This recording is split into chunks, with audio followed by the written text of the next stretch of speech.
Good morning.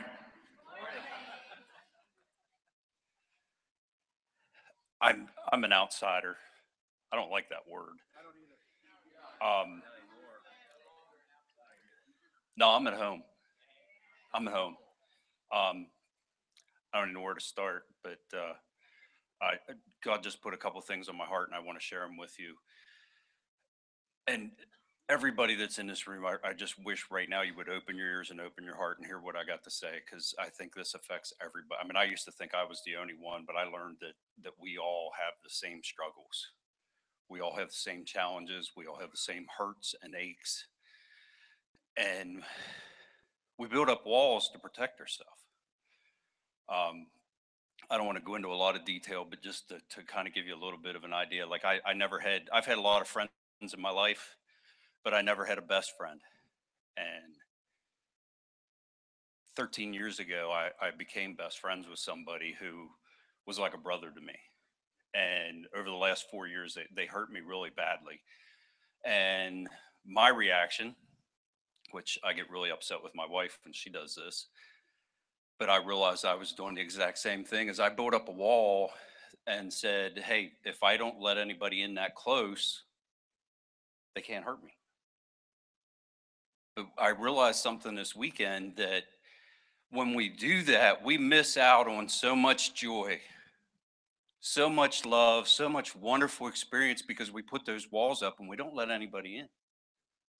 And people can't get in, God can't get in, because we push them out. That same wall that you use to protect yourself keeps Christ from coming into your heart, keeps you from feeling him, keeps you from being able to love him and feel his love. So I just beg you that if you have that wall, that you ask someone to help you, ask Christ to help you, ask Mark, ask any of these people here, because every single person here loves you and wants to see that for you. I I never experienced the joy and the love and the comfort that I experienced here over the last 3 days. And I have to be honest, when I came here Thursday, I didn't come here for me. I came here for my son and my wife. I didn't need it. But God slapped me upside the head and said, you're not here for your son, you're here for you. And it was just, we sat here Thursday night, and the tension you could cut with a knife. And this guy has a manner and an ability to build that tension and tear it right back down. I mean, I learned so much from watching you, but not only you, but the young people in this church. All those people that came to help, that had been through sonship before, I take my hat off to you, because the people here love everybody.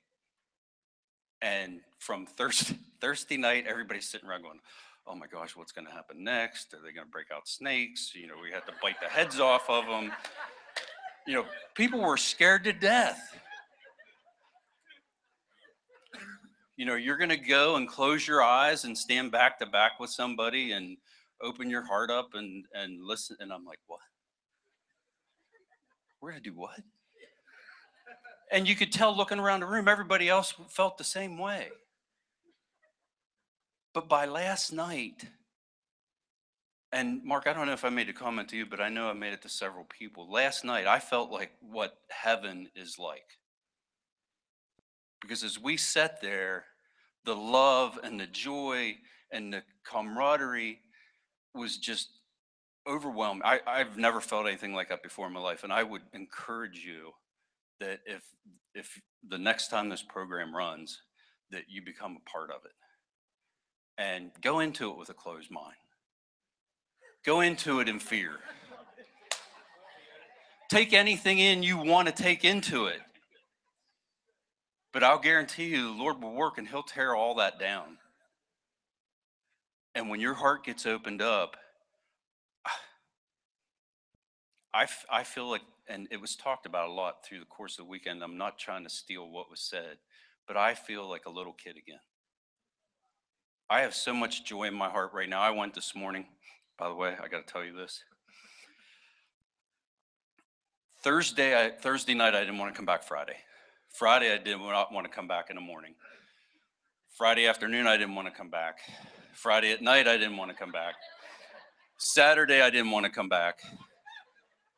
Saturday, we got out at 4 o'clock to go eat dinner, and I'm like, we're going home. I'm not coming back.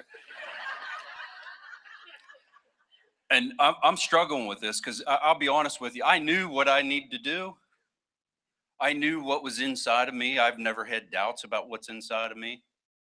God's blessed me that way. But I also knew what I had to do. I wasn't willing to do. I wasn't willing to open my heart to be hurt again. And I sat in that couch right there, and I prayed to God that when we did this dyad,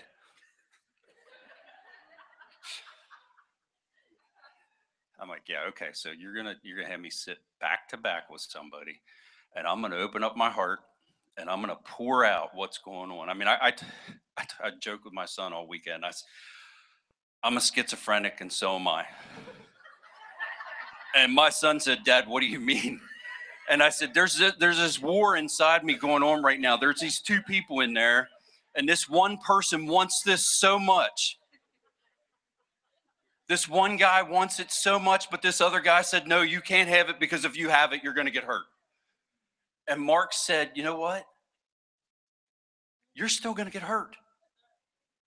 When you open up and you tear down those walls and you open your heart, when you love and you care about people, you're going to get hurt. It's a part of it.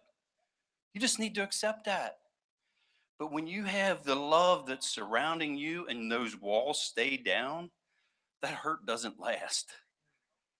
That hurt doesn't hurt as much. And when you open up to that and you let all that come in, everything gets better. So anyhow, this war's going on, and I know what I need to do. So we have this dyad, and I'm sitting there and I'm going, God, I sat in that couch and I prayed, and I said, God, if this is what you want me to do, you know how we do that. Give me the sign, God. Put that big neon light. This is exactly what I want you to do. And I said, I'm going to go down there and I'm going to sit and I'm going to pour my heart out about how I'm struggling with forgiving this person. And if you really want me to do this, to buy in, that person will feel my heart and they'll tell me exactly what I'm struggling with. So we go down, we sit down. Where's my girl? And we sat there back to back, and she starts talking, and I'm like, you are so wrong. I can't even twist this into what I want it to be. Not that your vision was wrong. It wasn't what I wanted to hear, what I had asked God to give me. But I felt such a peace. I felt warmth. I felt like somebody put the warmest, most comfortable blanket around my shoulders and just said, hey, it's okay. It's okay. And I just knew like I had to go for, and I went this morning and I texted this guy and said, hey, I need 10 minutes of your time. And I got to thank Brian. Where's Brian? I got to thank you again, publicly. God talks about value. He doesn't know how much value he has yet. You think you do, but you still don't know yet. And Brian talked about what he did.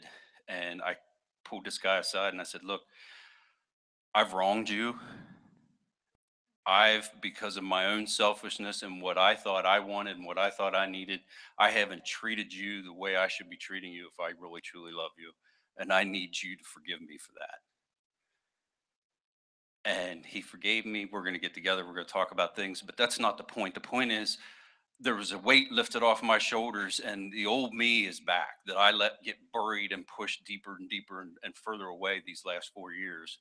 And I just want to say thank you to everybody here that was a part of that. Those who weren't a part of it, that were praying for everybody there, I want to thank you. And I want to thank God and give him all the honor. Thank you for the opportunity.